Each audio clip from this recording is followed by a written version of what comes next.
My name is Dr Castro. I'm a heart surgeon at Sequoia Hospital in Northern California, specializing in complex heart valve disease, and would like to share some information with you about aortic valve operations. The aortic valve is normally a beautifully robust and extremely durable 3-leaflet valve that opens and closes, directing blood from the heart to the rest of your body. For most of us, this valve will last a lifetime. But for some, the aortic valve develops progressive calcification or wear and tear over many years, causing a narrowing and obstruction to normal blood flow, also referred to as aortic stenosis, or less commonly, not closed correctly, a leaky or regurgitant valve, also known as aortic insufficiency. As this progresses, most people begin to feel symptoms which include progressive shortness of breath, easy fatigability, or even chest discomfort. Some patients may faint with severely advanced valve disease. But for other patients, because this process occurs slowly over many years, very few symptoms are recognized.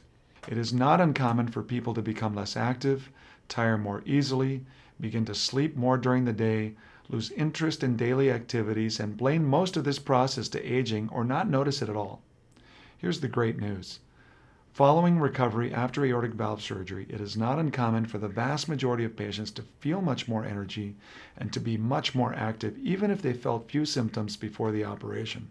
Lots of aortic valve options are available to you. Newer investigational technologies are permitting patients who would be considered too high risk or too sick for conventional surgery to undergo aortic valve procedures. But for most patients, even elderly patients well into their mid-90s, standard valve repair or replacement is still the safest and most durable operation. In experienced hands, aortic valve surgery is extremely low risk, can be performed through minimally invasive approaches, and can have a tremendous impact on the quality of life following surgery. Remember to ask those tough but very important questions when interviewing your surgeon. What are the chances of surviving the operation? If you're under the age of 80, your operative risk should be less than 1%. How many aortic valve operations does the surgeon perform a year? There's going to be a difference in experience between a surgeon who performs less than 10 valve operations a year to those surgeons that perform greater than 100 valve operations per year. Ask about tissue heart valves versus mechanical heart valves. These are personal decisions based on lifestyle that should not be decided upon by your surgeon. What other complications are related to the procedure?